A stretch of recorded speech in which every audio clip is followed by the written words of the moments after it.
અમદાવાદના ચાંદલોડિયાનું ગરનાળું પાણીમાં ગરકાવ થઈ ગયું। ગરનાળામાં વરસાદી પાણી ભરાતા ભારે હાલાકી સર્જાઈ છે।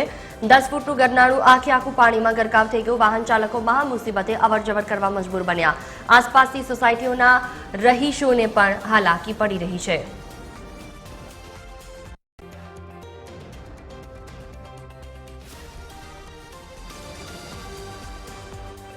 અમદાવાદની અંદર વરસાદ બાદ ઠેર ઠેર વરસાદી પાણીનો ભરાવો થાય છે અને જે ગરનાળા છે તે પણ પાણીમાં ગરકાવ થઈ જાય છે। દ્રશ્ય છે અમદાવાદના ચાંદલોડિયાના આ જે ગરનાળું આવેલું છે કે આખું ગરનાળું પાણીમાં ગરકાવ થઈ ગયું છે। અહીંયાથી કોઈ પણ વ્યક્તિ અવર જવર ન કરી શકે તે પ્રકારની પરિસ્થિતિ છે। જોઈ શકાય છે કે પાણી એ હદે ભરાયા છે કે આખું જે ગરનાળું છે પાણીની ગરકાવ થઈ ગયેલી પરિસ્થિતિની અંદર જોવા મળી રહ્યું છે અને આ જ પરિસ્થિતિમાં રહેવા માટે આસપાસના સ્થાનિકો મજબૂર બની રહ્યા છે। અહીંયા ડીવોટરિંગ પ્લાન્ટ તો મૂકવામાં આવ્યો છે પરંતુ છતાં પણ કોઈ પણ પ્રકારની જે અહીંયા પાણીનો નિકાલ છે તે નથી થઈ રહ્યો। સ્થાનિકોમાં પણ રોષ જોવા મળી રહ્યો છે।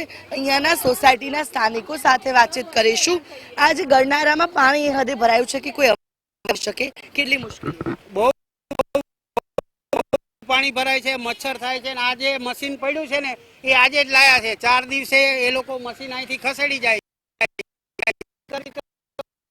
અને ગટરમાં પાણી જતું જ નથી।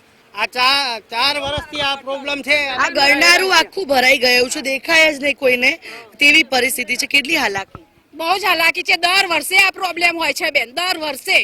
અને અમારે તો અંદર ઘૂસી જાય છે પાણી, તો અમે નીચે બી નથી ઉતરી શકતા, એટલો પ્રોબ્લેમ છે। કોઈ જોવા નથી આવતું, કોઈ તંત્ર જોવા નથી આવતું કે અહીંયા આગળ શું પ્રોબ્લેમ છે એમ। બીમારી તો અમારા છોકરા ના આવે, એની જવાબદારી કોણ લેશે?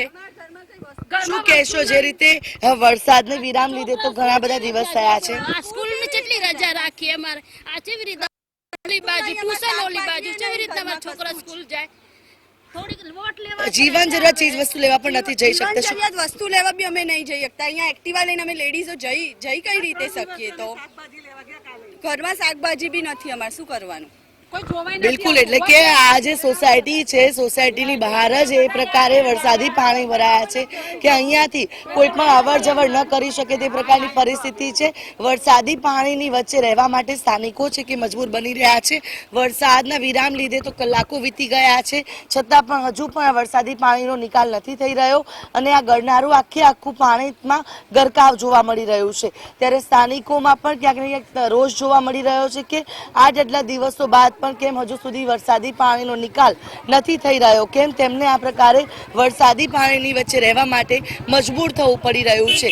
તેવા અનેક સવાલો સ્થાનિકો છે કે જે તંત્ર સામે કરતા જોવા મળી રહ્યા છે ને વરસાદી પાણીના ભરાવાની વચ્ચે અત્યારે લોકો રહેતા જોવા મળી રહ્યા છે। બીમારીમાં સપડા જરૂરિયાત ચીજ વસ્તુ લેવા પણ બહાર નથી નીકળી શકતા તે પ્રકારની પરિસ્થિતિનું નિર્માણ થયું છે। કેમેરા પર્સન નીતિન બગડા સાથે આયુષી યાજ્ઞ, TV 13 અમદાવાદ।